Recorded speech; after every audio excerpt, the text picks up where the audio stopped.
Ce matin, j'ai à cœur de vous parler d'amour. Il y en a qui vont rigoler, ça ne va pas étonner certaines personnes. Amen, exactement. J'ai à cœur de vous parler d'amour. Tu peux mettre la première photo si tu veux. J'ai à cœur de vous parler d'amour parce que Jésus, il a donné sa vie en sacrifiant la sienne par amour. Uniquement par amour. Et c'est un geste qu'on ne peut pas faire autrement qu'avec un amour incommensurable. Cet amour que personne ne pourra nous aimer comme il nous aime. Et donc forcément, moi quand je pense à Jésus, j'ai envie de parler d'amour. C'est ce qu'il a fait dans ma vie. J'étais pas une personne très aimante. J'étais une personne où si vous me contredisez, si vous me plaisez pas, vous disparaissez du paysage. Et je suis contente parce que Dieu m'a guérie de ça. Pourquoi je parle souvent d'amour? Parce que c'est comme ça que Dieu m'a parlé. C'est comme ça que Dieu m'a fait grandir. C'est comme ça que je l'ai découvert, que je l'ai rencontré. Et c'est comme ça que j'ai vécu mes plus belles expériences avec lui. C'est quand il m'a rempli d'amour pour les autres. Donc je vais vous partager ça parce que pour moi c'est une clé tellement essentielle. Alors le titre du message c'est « L'amour n'est pas en option ». Quand on achète une voiture, on a plein d'options. Et des fois on choisit de les prendre et on choisit de pas les prendre. Mais là, en ce qui concerne Jésus, si on veut suivre Jésus, l'amour c'est pas une option. L'amour c'est le premier point. C'est comme si vous achetiez une voiture sans prendre les roues. Non, c'est pas en option, les roues, c'est fourni dedans. Tu peux mettre la deuxième photo. Jésus nous a donné la vie en sacrifiant la sienne. C'est mon premier point sur lequel je vais vous parler. Quand j'étais plus jeune, j'avais fait du catéchisme parce que c'était obligé. Je l'avais fait parce que c'est comme ça. Il fallait faire ça. Ça m'occupait le mercredi matin. Ma mère était tranquille. J'étais obligée de faire ça. Seulement, je ne vous cache pas que j'ai jamais rien compris. J'avais pas compris que Jésus était plus cloué sur la croix. Et j'avais pas compris non plus pourquoi on me disait qu'il était mort pour moi. Moi, je lui ai jamais rien demandé. J'ai pas demandé ça. Je veux pas que quelqu'un meure pour moi. C'était ma démarche à l'époque. Et moi, ne me dis pas qu'il est mort pour moi. J'ai rien demandé. Et c'est quelque chose que j'avais vraiment du mal à saisir. Et en lisant la parole de Dieu, quelques années plus tard, j'ai compris que Dieu non plus, il n'a jamais vraiment souhaité ça, les sacrifices, tout ça, même si c'est prévu depuis le départ. Je pense que Dieu a beaucoup pleuré. L'état pécheur de l'homme l'a obligé à passer par là. Le premier sacrifice animal, il a eu lieu lorsqu'Adam et Ève ont péché. Lorsqu'Adam et Ève ont mangé le fruit du bien et du mal, eh bien, Dieu a été forcé et contraint, c'est lui qui l'a fait, par amour pour eux, de tuer un animal pour les vêtir. Donc, si vous voulez le chercher, c'est dans Genèse 3 au verset 21, s'il y en a qui prennent des notes. Et donc, on comprend déjà que là, la première désobéissance du monde a fait couler le sang. Dieu a été obligé de tuer sa création pour pouvoir vêtir l'homme et la femme. Et plus tard, avec Moïse, il a été obligé de... C'était coutumier à l'époque, dans les cultes païens, on faisait des sacrifices pour un oui, pour un non, pour bénir, pour nourrir les dieux, pour avoir la pluie, pour avoir ci, pour avoir ça. Donc, c'était pas des choses qui choquaient les gens à l'époque. Et Dieu a été forcé de demander à Moïse de mettre en place des sacrifices d'animaux. Pourquoi? Parce que les hommes n'arrivaient pas à respecter la loi que Dieu leur avait demandé de respecter. Et de ce fait, Dieu avait besoin de leur faire comprendre le poids de leur péché.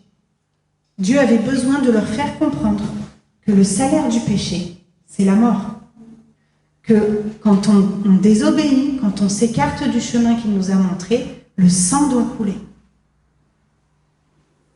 Voilà ce que j'avais pas compris.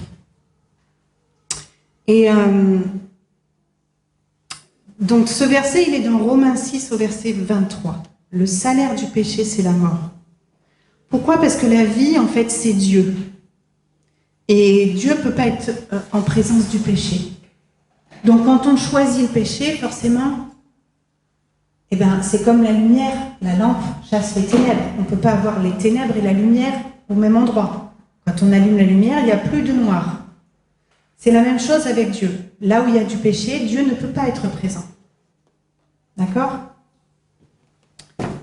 Et c'est pour ça, en fait, c'est l'absence de Dieu qui est la source de la vie, qui crée en nous une mort spirituelle, et peut-être même éternelle, si on ne choisit pas de se tourner vers lui. Quand on lit la parole, on se rend compte que les sacrifices comme ça pouvait pas fonctionner. Ça pouvait pas fonctionner, pourquoi ? Parce que le sacrifice d'un animal, il coûte pas le même prix pour ceux qui n'ont pas d'argent et pour ceux qui ont beaucoup d'argent.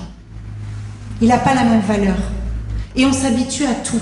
Le sang qui coule d'un être innocent, il n'a pas la même valeur quand on le fait tous les jours. On s'habitue à tout, on est d'accord ? Ouais. Et je vais même vous dire, c'est qu'il y a des gens qui avaient vraiment, qui vivaient dans la misère, quand ils sacrifiaient un agneau, eh ben, c'était parfois au péril de leur vie. Parce qu'ils n'avaient pas grand-chose à manger. C'était une richesse. C'était leur richesse. Donc c'était un poids qui était conséquent. Par contre, les gens qui étaient riches, c'était tellement pas un problème qu'ils faisaient même des sacrifices en prévision du prochain péché. Donc, en fait, ils mettaient du crédit sur leur compte en banque céleste. Et ouais. Ça avait plus de sens, en fait. Ça n'avait plus de sens. Mais Dieu, il avait prévu une solution pour nous tous. Parce que Dieu est Dieu. Et Dieu savait que ça ne fonctionnerait pas. C'est pas un Dieu loin des hommes. C'est quelque chose qui m'est venu vraiment fort pendant la louange. L'imaginaire collectif peut nous laisser croire que Dieu prend plaisir à passer du temps sur son nuage, à juger les gens, à dire ça c'est bien, ça c'est pas bien, et très loin des hommes sans savoir ce qui se passe, sans savoir ce que c'est qu'être un homme, qui a des émotions, qui a des tentations. Mais dès le jardin d'Éden, il se promenait dans le jardin.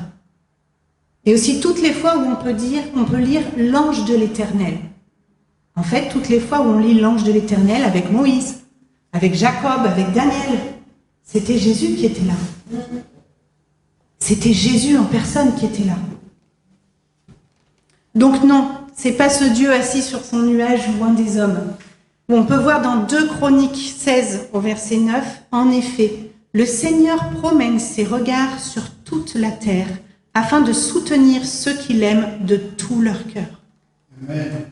Je répète, en effet, le Seigneur promène ses regards sur toute la terre afin de soutenir ceux qui l'aiment de tout leur cœur. C'est pas un Dieu lointain. Est-ce que tu peux mettre la photo numéro 3, s'il te plaît? Je voulais qu'on regarde bien ce dessin d'Alain Audercet, qui pour moi est vraiment quelque chose de fort, pour me montrer à quel point Dieu m'aime. Il est allé jusqu'à se faire homme. Il a renoncé à sa nature divine pour naître dans le corps d'un bébé dépendant d'être humain. Il s'est fait homme, il a vécu sur la terre dans des conditions qui n'étaient pas celles du confort et de l'abondance. Il a vécu 33 ans pour ça, faisant tous les sacrifices pour montrer l'amour de Dieu au monde et allant jusqu'à la mort à la croix pour nous. C'est l'agneau. Le sang a coulé de cet agneau qui était pur et sans péché pour nous tous. C'est pour ça qu'aujourd'hui, on n'a plus besoin de faire de sacrifices. Simplement, ce que Dieu nous demande aujourd'hui, c'est de ne pas oublier, de savoir que le sang de Dieu lui-même a coulé pour racheter tout ce qu'on avait fait de mal. Par notre péché, on était condamnés à mort. Imaginez un tribunal qui vous condamne à mort. Mettez-vous dans cette situation. On était condamnés à mort. Dieu ne peut pas être présent avec quelqu'un qui est pécheur. On l'a dit tout à l'heure. C'est comme la lumière qui chasse les ténèbres. C'est pas possible. Alors on était condamnés à mort. Imaginez-vous devant le juge maintenant. Condamné à mort. Il y a quelqu'un qui est venu. Il a dit non. Je prends sa place. Je prends sa place. Et c'est pas la meilleure des morts, hein. Et ce sacrifice-là, c'est comme si, quand j'y pense, j'ai l'impression que c'est comme si chacun de nous, on avait planté les clous. C'est exactement la même chose. Par notre péché, c'est comme si chacun de nous avait planté les clous. Quel amour, hein? Quel amour! Alors voilà, ça c'était très flou pour moi pendant de nombreuses années. J'espère que le fait d'avoir resitué, de s'être rappelé de ce qui s'est fait, c'est plus compréhensible, pardon. Mais en tout cas, je sais que c'est pas forcément évident quand on ne connaît pas l'arrière-plan de l'Ancien Testament. On va pouvoir passer à la photo numéro 4. Il n'y a pas de plus grand amour que de donner sa vie pour ses amis. Ça, c'est un verset qui m'a beaucoup parlé. Surtout quand Julien a accepté de prendre le relais pour l'église Fleuve d'Eau Vive, d'être le pasteur ici. J'ai compris qu'on allait rentrer dans cette dimension pastorale. C'est un verset qui m'a beaucoup parlé. On pense souvent en lisant le verset que c'est Jésus qui donne littéralement sa vie pour sauver, comme on a vu sur la photo tout à l'heure. Mais non, parce qu'en fait, si on remet ce verset dans le contexte, ce verset, il est dans Jean 15 au verset 13. Jésus, en fait, il nous parle du commandement qui est « Aimez-vous les uns les autres, comme je vous ai aimés ».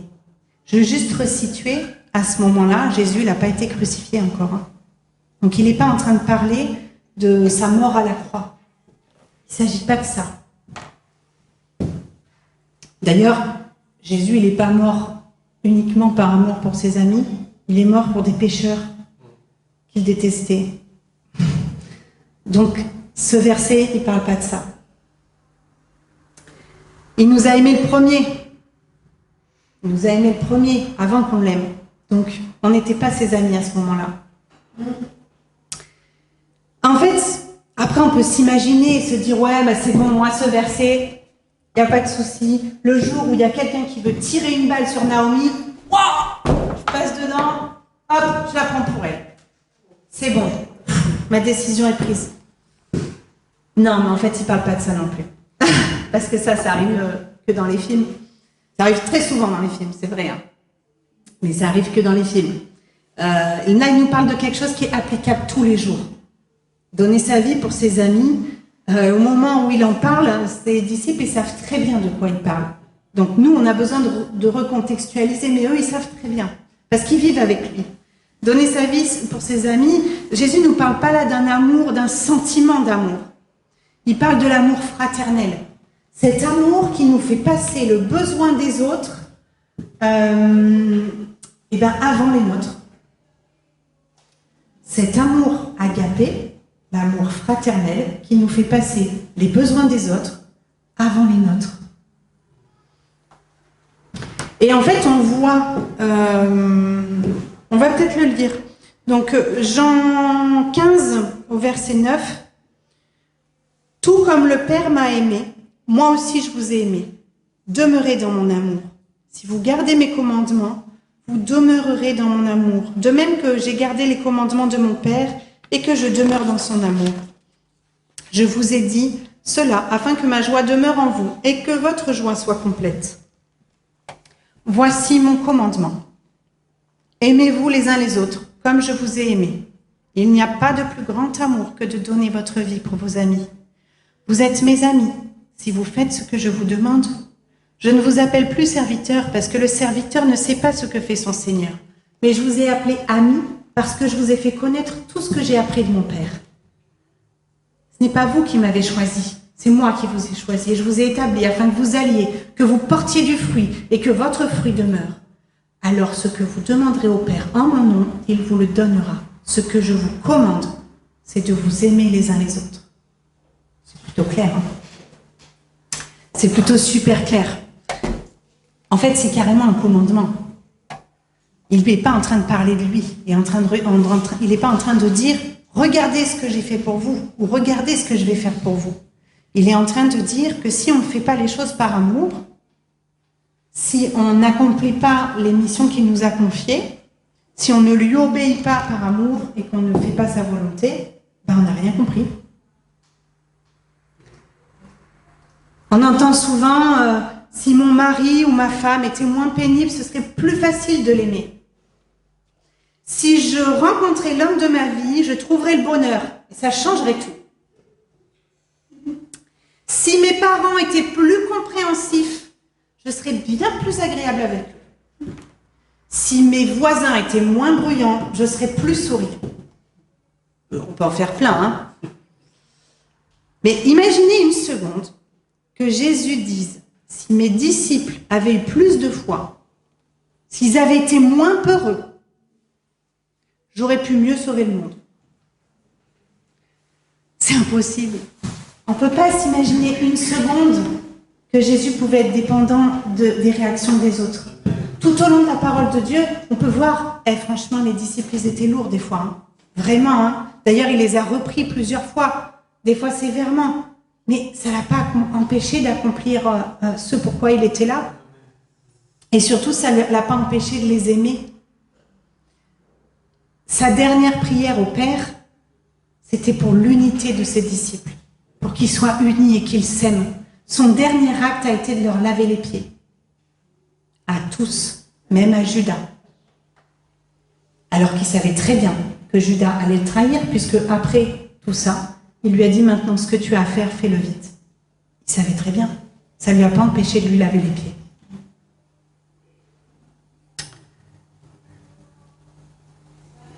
Sa vie et son œuvre, elles ont été parfaites. Et l'offrande de sa vie, elle a été parfaite.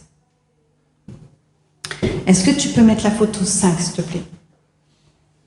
Je vous ai juste marqué une petite phrase. Les difficultés de nos vies sont le contexte de notre mission. Et notre mission est réussie si nous donnons nos vies totalement pour les autres. Les difficultés de nos vies sont le contexte de notre mission. Et notre mission est réussie si nous donnons nos vies totalement pour les autres. Dieu, il sait que ton voisin, il est pénible. Dieu, il sait à quel point la situation que tu vis avec cette personne, c'est une injustice.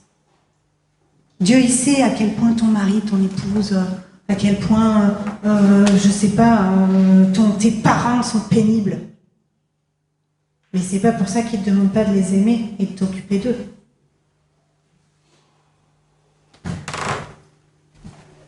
Alors je sais, ce que je dis là, c'est des paroles qui sont lourdes.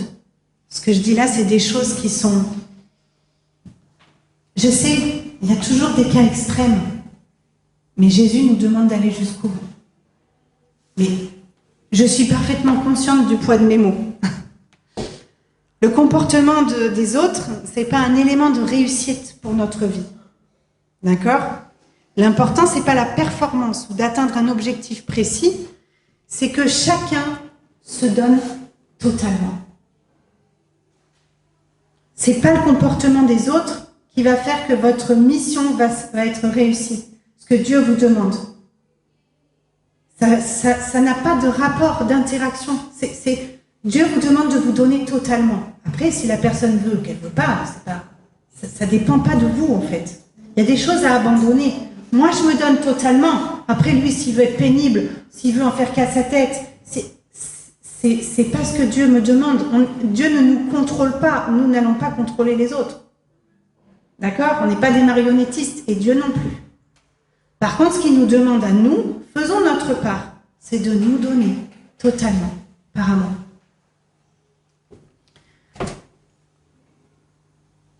Si notre amour s'arrête à ce qu'on choisit de pouvoir supporter, on n'a pas compris ce commandement. Si ton amour s'arrête à ton confort ou à ton emploi du temps, que tu ne veux pas déranger, c'est qu'on n'a pas compris. Je voulais rebondir un petit peu sur quelque chose qui m'a toujours beaucoup marqué quand Pasteur Dan en parle. On va lire Daniel 5, au verset 25 à 28. Donc là, je recontextualise, c'est un roi qui fait la fête et qui fait pas son job, qui n'est pas fidèle envers Dieu. Et Et d'un seul coup, pendant qu'il fait la fête et qu'il s'ivronise, parce qu'ils étaient complètement ivres, il y a une main qui apparaît et qui écrit sur le mur en lettres de feu. Voici l'inscription qui a été tracée. Comptez, comptez, pesez et divisez. Et voici l'explication de ces mots. Comptez, Dieu a fait les comptes de ton règne et il y a mis fin. Pesez, tu as été pesé dans la balance et tu as été trouvé léger. Divisez, ton royaume sera divisé et donné aux Mèdes et aux Perses. Alors ça peut paraître abstrait comme ça, mais en fait, là, dans ce livre de Daniel, on a une clé vraiment primordiale et essentielle sur la façon dont Dieu voit les choses et sur la façon aussi dont on sera jugé. Ce que Dieu est en train de nous dire, c'est que on voit à quel point le poids dans la balance est important. Ça veut dire que Dieu ne va pas regarder la quantité de tes œuvres. Il ne va pas compter tout ce que tu as fait pour lui. Il va peser l'amour que tu as mis pour le faire. Il ne va pas voir les œuvres que tout le monde voit. Il va voir les choses que tu fais que personne ne te voit. Parce que tu les fais par amour. Tu les fais sincèrement. Parce que si on fait les choses uniquement quand les gens nous voient, Dieu dit qu'on a déjà eu notre récompense. La récompense, c'est le regard des autres qu'on voulait. C'est les autres me glorifient parce que je suis fidèle, je fais beaucoup de choses. Ce n'est pas ce que Dieu nous dit. Il ne va pas compter tes œuvres. Il va les peser. Est-ce que ce que tu fais, tu le fais avec de l'amour?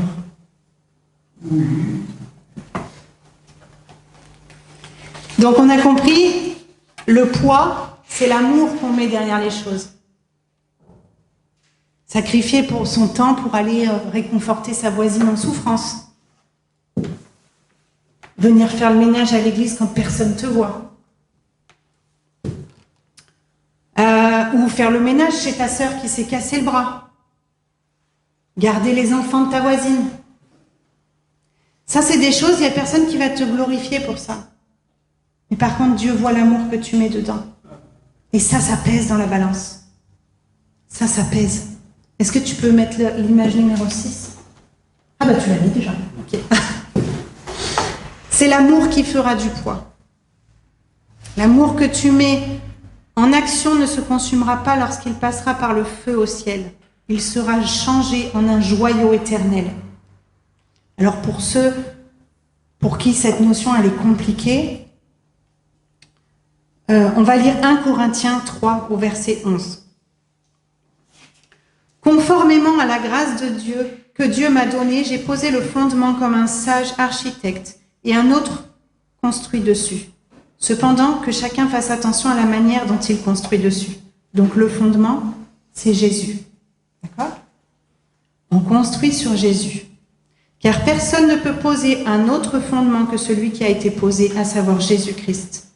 Que l'on construise sur ce fondement avec de l'or, de l'argent, des pierres précieuses, du bois, du foin ou de la paille, l'œuvre de chacun sera dévoilée. Le jour du jugement la fera connaître.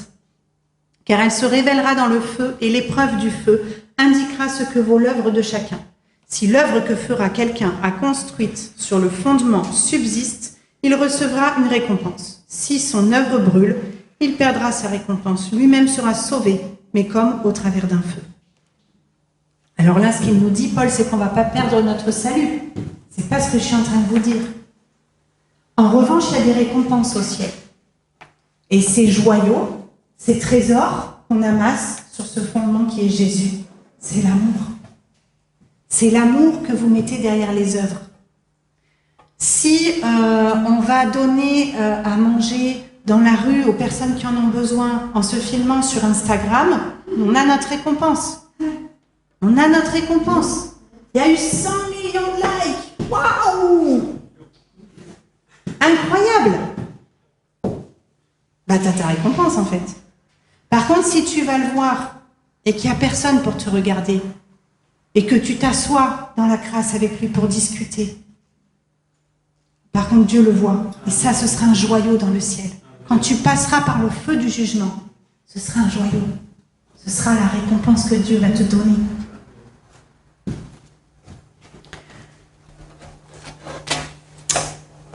Alors, on peut passer à la photo numéro 7. Est-ce que tout, finalement, se résume à aimer? Parce que moi, j'entends déjà, il y en a beaucoup qui me disent ça. En fait, quand on t'écoute, tu parles toujours d'amour. Alors, du coup, toute la Bible, c'est aimer. Oui. Bah oui, exactement. Moi, je suis désolée, mais je dis oui. Toute la Bible, c'est aimer. Le monde vous dit qu'on ne peut pas aimer tout le monde. J'ai toujours grandi en pensant ça. Bon, de toute façon, on ne peut pas aimer tout le monde, hein. Je me déculpabilise un peu. Avec Jésus, c'est pas une option. C'est la base de tout. Je dis pas que c'est facile, hein. C'est dur. Mais il te donne la force. Il te donne la capacité.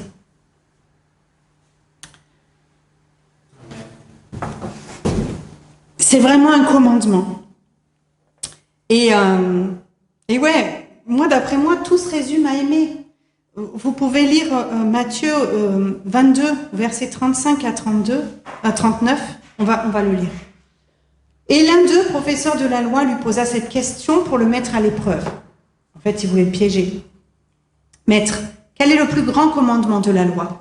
Jésus lui répondit. Tu aimeras le Seigneur ton Dieu de tout ton cœur, de toute ton âme et de toute ta pensée. C'est le premier commandement et le plus grand. Écoutez-moi, le professeur de la loi, il lui a juste posé cette question. Jésus a répondu, il pouvait s'arrêter là. Il lui a demandé quel est le plus important.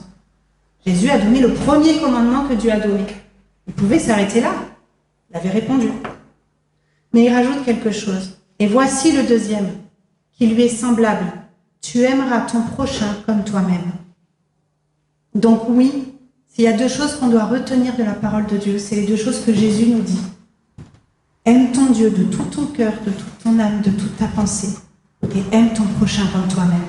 Et c'est parce que tu aimes Dieu qui va te rendre capable d'aimer les autres.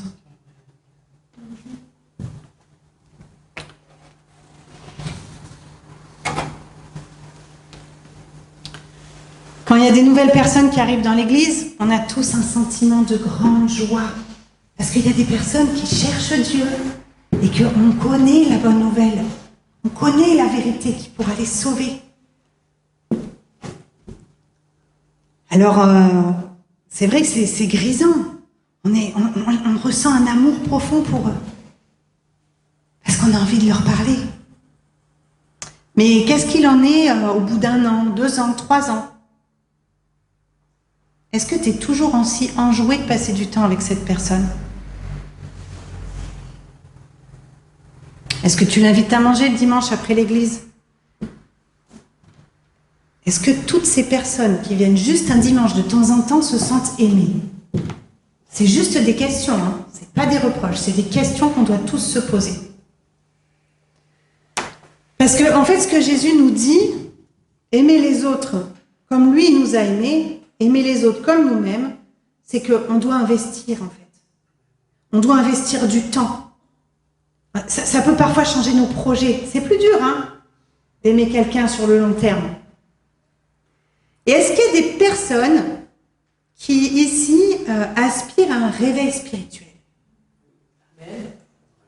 Il y en a. Vous n'êtes pas très bruyants, hein? Amen. Il y en a qui veulent un réveil spirituel dans cette église, que ce soit dans notre vie personnelle, dans l'église, dans notre famille. Qui est-ce qui aspire à une présence forte de Dieu? Tu peux mettre l'image numéro 8. Le réveil, ça passera par l'amour. Le réveil, ça passera par l'amour. Tant que vous serez en train de compter vos efforts et que vous prêterez attention à ce qu'aimer ne vous coûte pas trop, alors vous n'avez pas trop compris ce que Dieu veut de nous. Il ne s'agit pas d'aimer comme on a envie, mais d'aimer comme l'autre a besoin. C'est ça qui aura un poids éternel. Si nous ne nous appliquons pas à aimer mieux, Dieu n'agira pas plus, car nos œuvres ne vaudront rien. Si nous ne nous appliquons pas à aimer mieux, Dieu n'agira pas plus, car nos œuvres ne vaudront rien.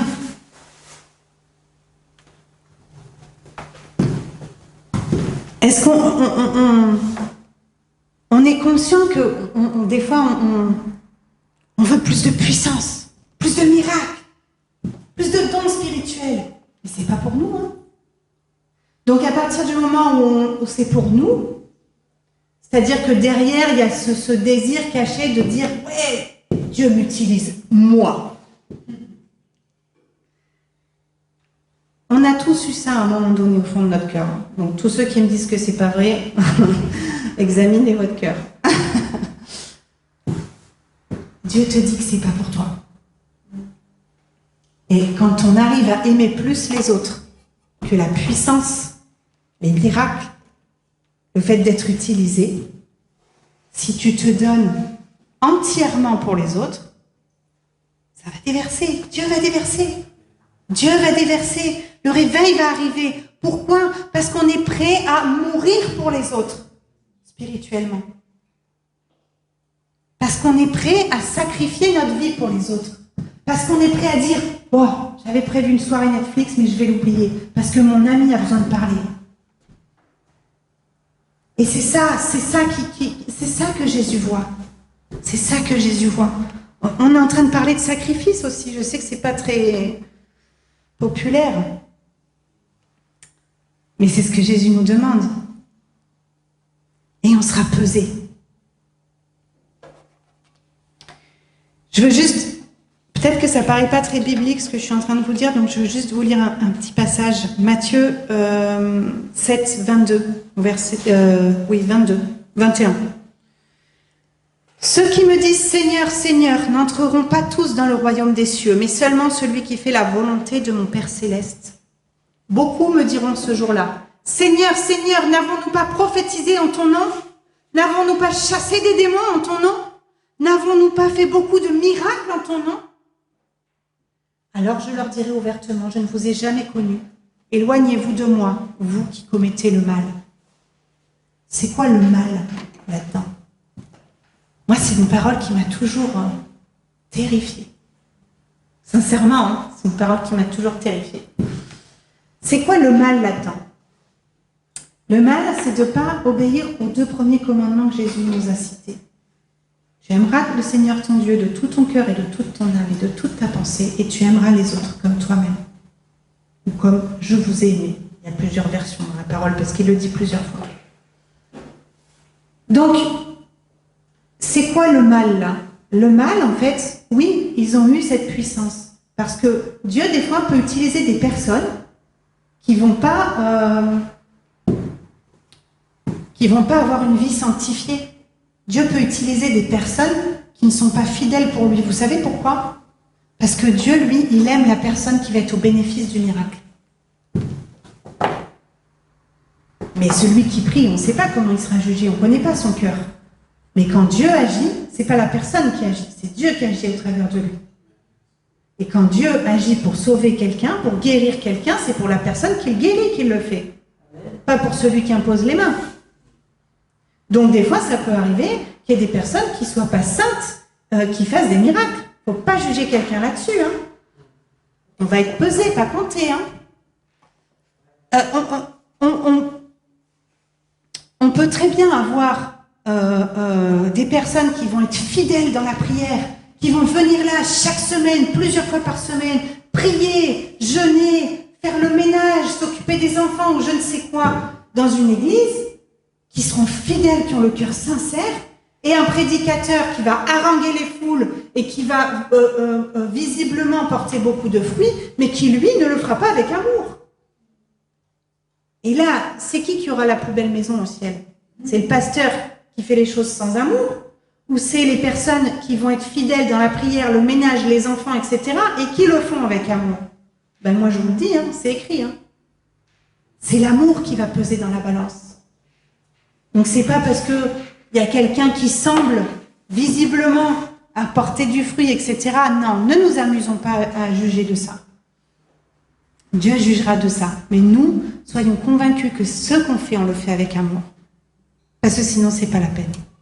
Et quand on n'y arrive pas, parce que Des fois, on n'y arrive pas. Eh bien, on prie. Et Dieu nous remplit d'amour. Et après, vous savez ce qu'on fait? Le miles de plus. On fait le miles de plus. Je n'ai pas la référence. Je ne sais pas où c'est dans la parole. Peut-être dans Matthieu. Mais il est écrit que si on nous demande de faire un miles, on en fait 2. Pardon? Matthieu 5, 41. Matthieu 5, 41. Ça veut dire quoi? Ça veut dire que moi, toutes les fois où je suis allée voir Dieu et je lui ai dit « J'en peux plus, Seigneur, je peux plus, je suis fatiguée, je n'arrive pas à aimer cette personne, je n'ai plus la foi pour ce projet. Aide-moi, je veux arrêter. » Et bien, vu que je suis allée vers Dieu, Dieu m'a rempli d'amour. Et vous savez ce que j'ai fait après? Non seulement il m'a rempli d'amour pour la personne, mais en plus de ça, j'avais envie de faire plus. J'avais envie de faire plus que ce pourquoi je pleurais, que je pensais que j'y arriverais jamais. C'est surnaturel en fait.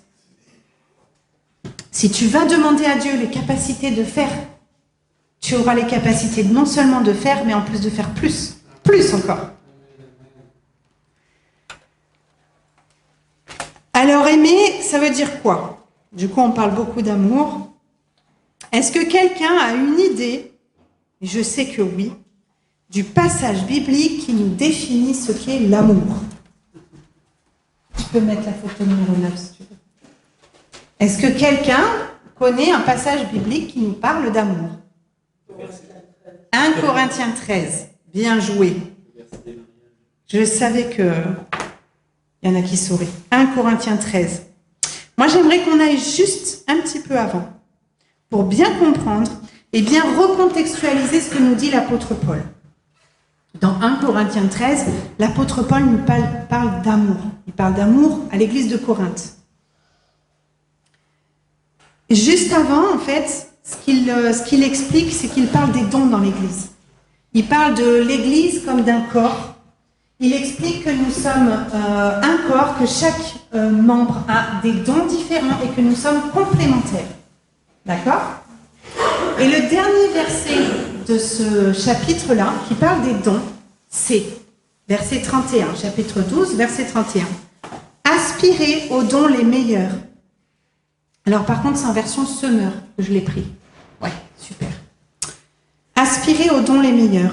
Pour cela, je vais vous indiquer l'approche par excellence.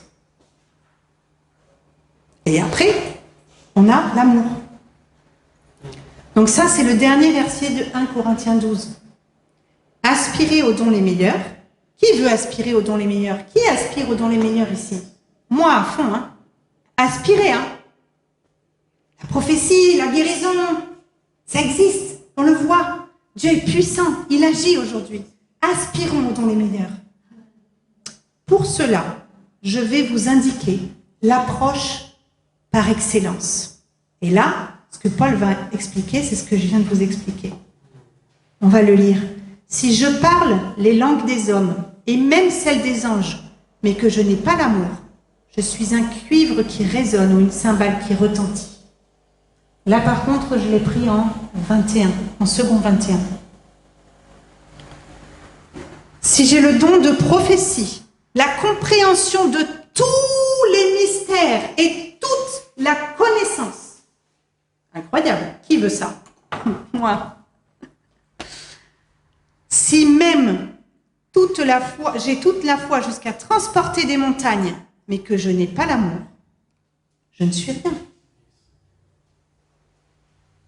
Et si je distribue tous mes biens aux pauvres, je suis super généreux, regardez comme je suis généreux.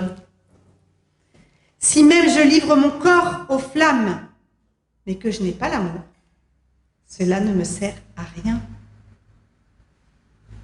Autrement dit, si on aspire aux dons les meilleurs et à une vie de miracle sans l'amour, ben on n'a rien compris. Parce que les dons, ils ne sont pas là pour nous nourrir. Comme je vous l'ai dit tout à l'heure, c'est pas pour nous, c'est pour les autres. Dieu nous donne des dons parce qu'il aime les gens. Alors, vu qu'on est bien disposé pour être utilisé, il nous utilise. Amen. continuer avec le verset 4. L'amour est patient. Il est plein de bonté. Donc là, on est vraiment dans la définition de ce qu'est l'amour. L'amour n'est pas envieux. L'amour ne se vante pas. Il ne s'enfle pas d'orgueil. Il ne fait rien de malhonnête. Il ne cherche pas son intérêt. Il ne s'irrite pas. Il ne soupçonne pas le mal. Il ne se réjouit pas de l'injustice, mais il se réjouit de la vérité. Il pardonne tout. Il croit tout. Il espère tout.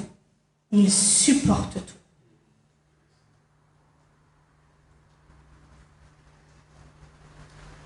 Il ne se réjouit pas de l'injustice, mais il se réjouit de la vérité. Il pardonne tout, il croit tout, il espère tout, il supporte tout. Alors déjà, dès le début, l'amour est patient et plein de bonté. Pense à celui qui t'agace profondément. Il y en a qui vous agacent? Ou c'est qu'à moi que ça arrive? Est-ce qu'il y a des gens qui vous agacent? Et est-ce que ça vous est déjà arrivé, un jour lointain, peut-être ailleurs, je ne sais pas, que quelqu'un vous agace dans l'église? Non, ça t'est jamais arrivé. Moi, ça m'est déjà arrivé. Ouais, faut pas. On est entre nous là. Hein. Moi, ça m'est déjà arrivé. Hein. Ok. Alors, si ça vous est jamais arrivé, gloire à Dieu, vous êtes sur un bon chemin de sainteté. Gloire à Dieu. Mais pas dans cette église, hein, peut-être ailleurs. Hein. Dans cette église, il n'y a personne qui est agaçant. Alors ça va. Mais vous savez, celui qui fait monter en vous des sentiments mauvais, des émotions négatives. Ah, il y en a qui savent de quoi je parle. Non mais, ouais, on est entre nous. Celui-là, comment tu t'appliques à l'aimer? Visualise bien celui qui te gonfle au plus haut point. Comment tu t'appliques à l'aimer, lui? Est-ce que tu passes du temps avec? Est-ce qu'on passe du temps avec celui qui nous gonfle? Non. Vous savez, l'humain, il est complexe. Hein. Donc, des fois, il y a des gens, ça mérite de passer plus de temps avec eux pour comprendre pourquoi ils sont comme ça, pourquoi ils en sont là, pourquoi ils ont ces comportements et pourquoi ils nous font remonter en nous des sentiments et des émotions insupportables qu'on ne supporte pas. Parce que des fois, c'est même pas l'autre. Des fois, c'est nous. Ça nous rappelle quelque chose ou ça nous fait remonter quelque chose et on ne supporte pas ça. Moi, ça m'est même arrivé, pas maintenant et pas dans l'église, mais ça m'est même arrivé de développer une haine à un point tel que la personne me dégoûtait. Je ne pouvais plus être présente dans la même pièce. Mais c'était pas la personne, c'était moi. Et en fait, en passant du temps avec les gens, eh ben, on arrive à apprendre à les aimer. Parce que plus on passe du temps avec les gens et plus on les comprend. On arrive à donner la possibilité au Saint-Esprit de nous inspirer pour prier pour eux. Et de nous inspirer pour parler avec eux. En passant du temps avec les gens, on arrive à les aimer. Et ça va t'amener plus loin avec Dieu.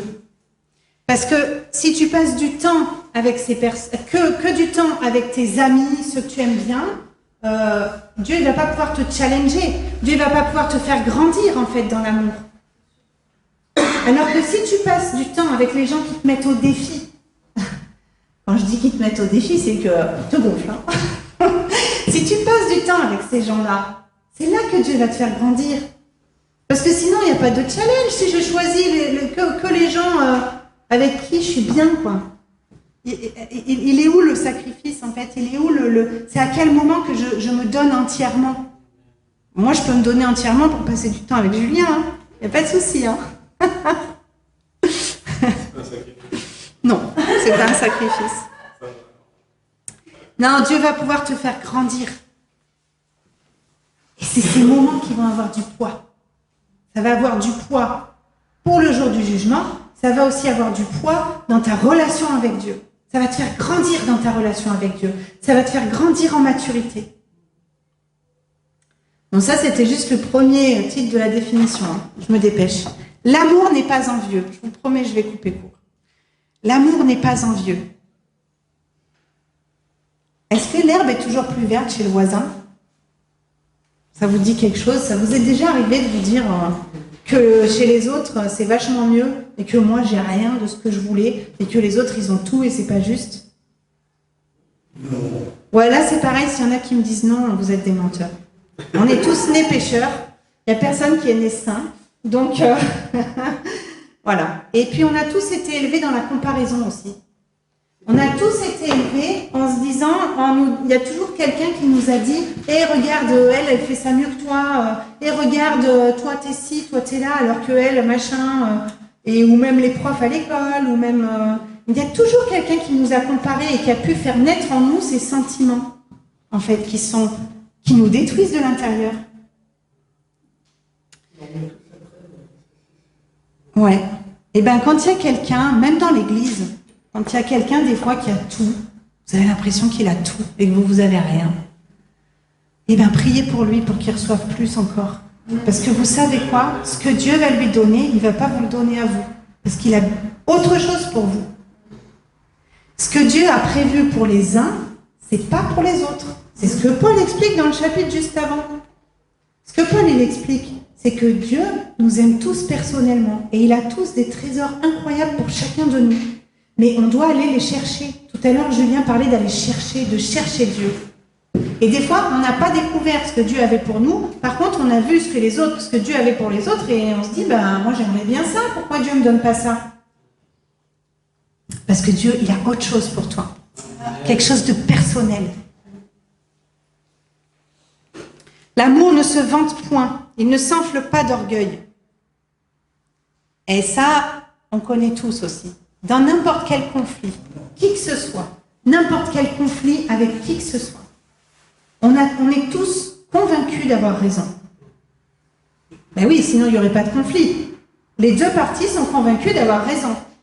Et si les deux parties sont convaincues d'avoir raison, ils se disputent, et après, on nourrit nos pensées avec toutes les raisons pour lesquelles on a raison, et toutes les raisons pour lesquelles c'est une injustice. C'est vrai ou pas? Mais oui, c'est vrai. Bien sûr que c'est vrai. Et pendant ce temps où on nourrit nos pensées avec toutes les raisons pour lesquelles on a raison, et avec toutes les raisons pour lesquelles ce qu'on vit est une injustice, eh bien, en fait, on est en train de monter un petit mur d'orgueil, là, qui nous empêche d'aller vers l'autre. Et ce que Dieu te dit, c'est l'amour selon Dieu. C'est passer par-dessus ça. Prends les pierres de ton mur d'orgueil et prends-les pour construire un pont.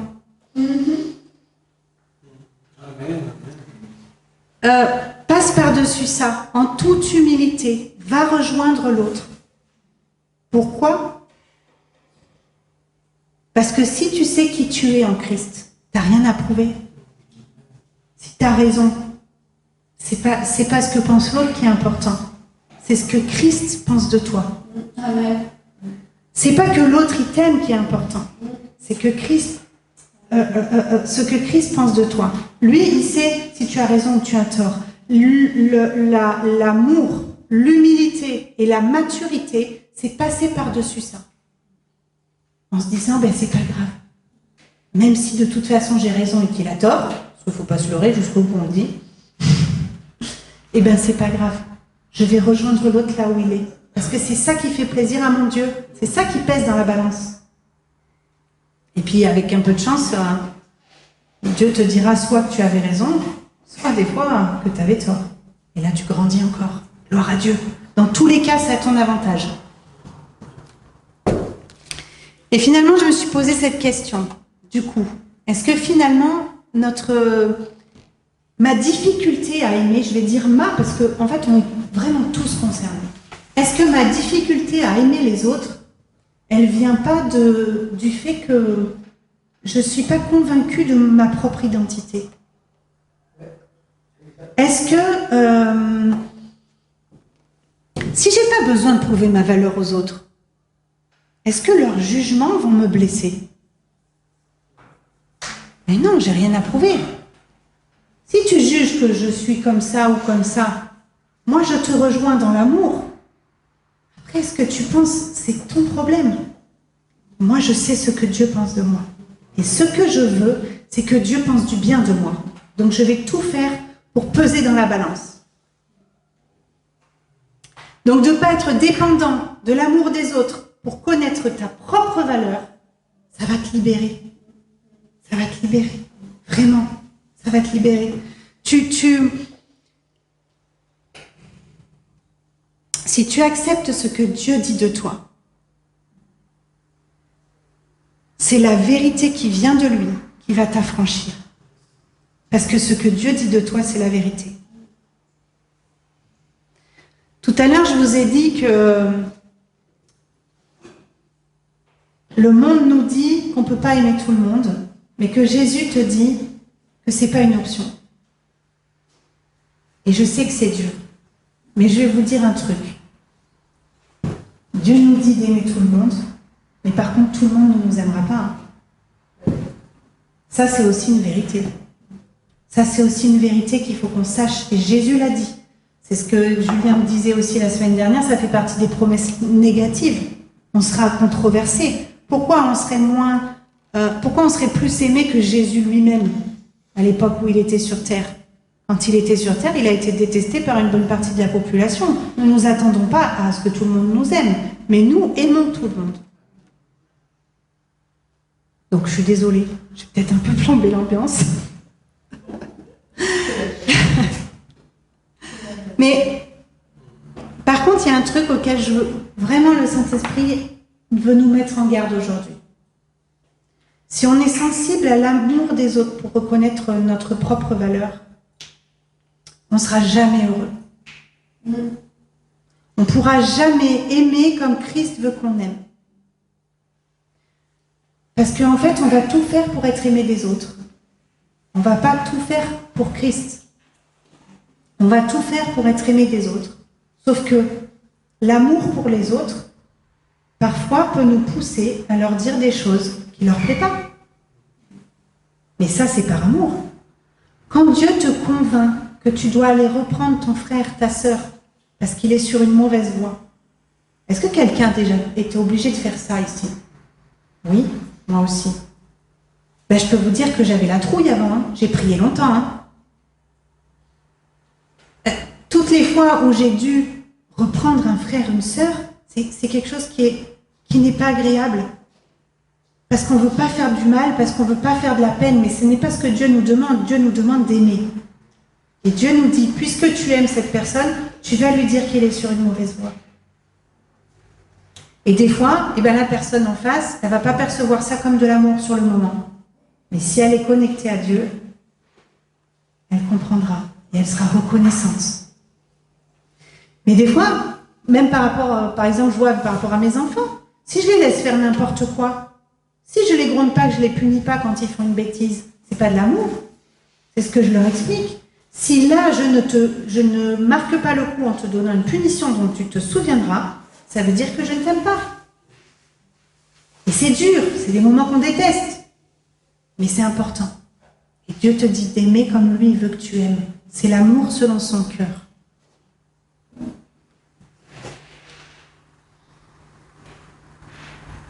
D'ailleurs, on peut rejoindre aussi 1 Corinthiens 13 où il dit « L'amour ne sert pas son propre intérêt ».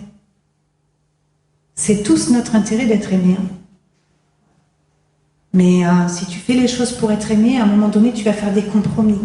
Et tu vas te pervertir toi-même. Est-ce que tu peux mettre la photo numéro 11, s'il te plaît? Je me dépêche. 2 minutes. C'est bon, pasteur? Vas-y. 2 minutes. Voilà ce bourdon. Alors, il y a une légende urbaine qui dit que pendant plus de 70 ans, la NASA a gardé une photo d'un bourdon accroché dans ses bureaux qui disait que le corps aérodynamique des bourdons n'est pas apte à voler. Mais c'est bien que le bourdon ne le sache pas. Droit de la physique, la règle aérodynamique dit que la largeur des ailes est trop petite pour garder son corps massif en vol. Mais il ne sait rien. Il ne sait rien de la physique ou de la logique et vole encore. Si tu acceptes ce que Dieu dit de toi, tu es libre d'aimer tout le monde. Car le plus important, c'est ce que Dieu dit de toi. C'est son amour pour toi. C'est pas ce que les autres te disent de toi. C'est pas ce que tes limitations te disent de toi. Quand tu crois que tu peux plus, quand tu te dis je ne peux pas, physiquement c'est impossible. Dieu te dit viens vers moi, remets-toi entre mes mains et tu feras 2 fois plus. Amen. Et quand une personne t'arrive plus à l'aimer, c'est plus fort que toi, tu peux pas. Va voir Dieu, demande-lui, tu vas vivre une expérience extraordinaire. Soyons comme ce bourdon, ignorons les lois de la nature. On peut aimer tout le monde. Amen. Si tu choisis de lui faire confiance, aime les autres. Arrête de regarder à toi. Parce que quand on regarde à nous, on se centre sur nous-mêmes. Dieu te rendra parfait quand tu prieras pour qu'il t'aide à aimer plus et mieux. Pourquoi je dis que Dieu te rendra parfait? Parce que Dieu va guérir tes blessures aussi. Quand tu vas... tu peux monter sur l'estrade? Quand tu vas commencer à avoir cette démarche, à vouloir prier pour les autres, que tu n'arrives pas à aimer, Dieu va t'aider à les aimer, mais il va aussi te montrer pourquoi tu n'y arrives pas. Dieu va te guérir, il va guérir des blessures qui sont là, il va déconstruire des choses que de mauvaises personnes ont voulu construire dans ta vie. Et c'est lui qui va rebâtir sur la base dont Paul parlait tout à l'heure, cette base qui est Jésus. Crois ce que Dieu dit de toi et refuse ce que les autres disent de toi. C'est comme ça que tu auras la capacité d'être fidèle à ce que Dieu attend de toi. Amen. Quand Dieu t'a créé dans le ventre de ta mère, tu étais parfait. Il y a eu des blessures qui ont été faites en cours de route. Et Dieu veut restaurer. Dieu veut restaurer. Et c'est dans les moments où tu vas venir vers lui en disant « Seigneur, je ne suis pas capable d'aimer comme tu veux que j'aime. » C'est dans ces moments-là qu'il va te restaurer. Il va te rendre ton état d'origine, celui dans lequel il t'a créé. Amen. Je voudrais juste qu'on finisse par ce chant. Ce chant qui dit que Dieu te dit qu'il t'aime, même quand tu ne ressens rien. Dieu te dit que tu es fort, même quand tu te sens faible. Il te dit qu'il te tient, même si tu as l'impression que tu tombes. Quand tu te sens oublié de tout le monde, lui te dit, tu es à moi.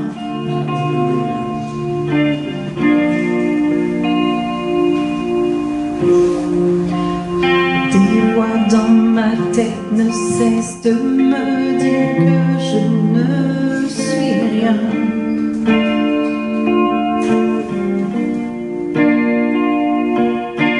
Tous ces mensonges m'amènent à croire que je n'y arriverai pas.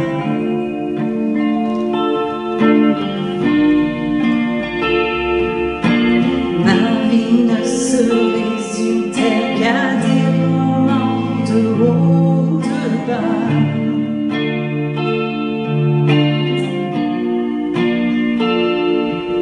Rappelle-moi encore qui je suis, car tu sais que j'en ai besoin. Tu dis que tu m'aimes quand je ne ressens rien. Tu dis que je suis fort, même quand je me sens faible. Tu dis que tu me tiens, même si je crois tomber. Quand je me sens oubliée, tu dis que je suis à toi. Oh oui, je crois, oh oui, je crois.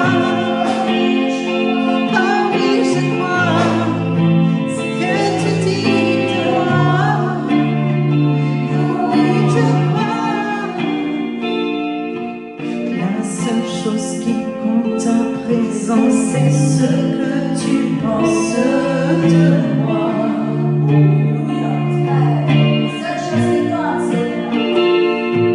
En toi j'ai trouvé ma valeur, en toi est mon identité.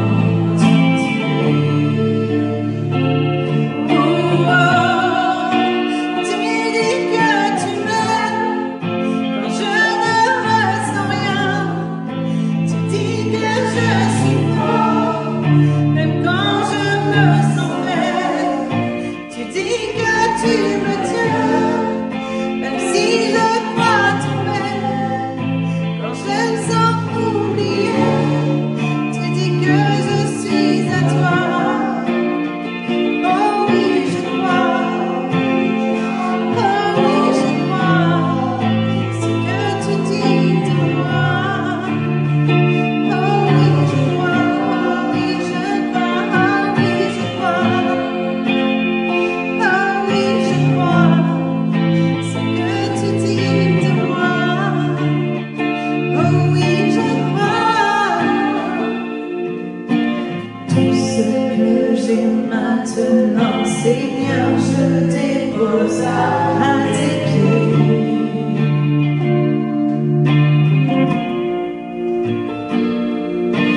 À toi soient tous mes échecs, à toi soient toutes mes victoires. Oh, oh, tu dis que tu m'aimes quand je ne ressens rien. Tu dis que je suis fort, même quand je me sens faible. Tu dis que tu me tiens, même si je crois tomber. Quand je me sens oubliée, tu dis que je suis à toi. Tu dis que tu m'aimes quand je ne ressens rien. Tu dis que je suis fort, même quand je me sens faible. Tu dis que tu me tiens, même si je crois tomber. Quand je me sens oubliée, tu dis que je suis à toi.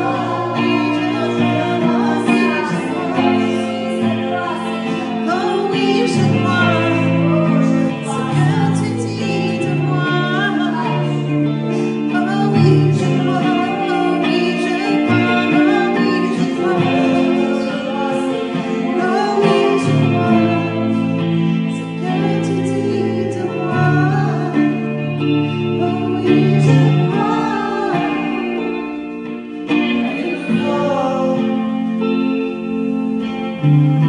Si jamais tu doutes encore de ta valeur, dis-toi que le sang de Dieu a coulé pour toi. Alors crois ce qu'il dit de toi aujourd'hui, parce que lui, il est allé jusqu'au bout. Il a tout accompli pour que tu sois réconcilié avec le Père. Il a tout accompli pour que tu puisses aimer aujourd'hui. Il a tout accompli.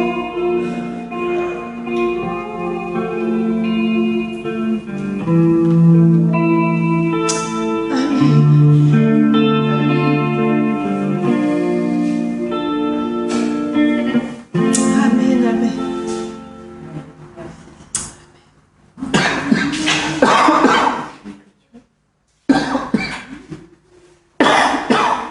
Amen. Merci Seigneur. Amen. Oh, merci Seigneur. Merci Seigneur. Amen, les amis. Amen.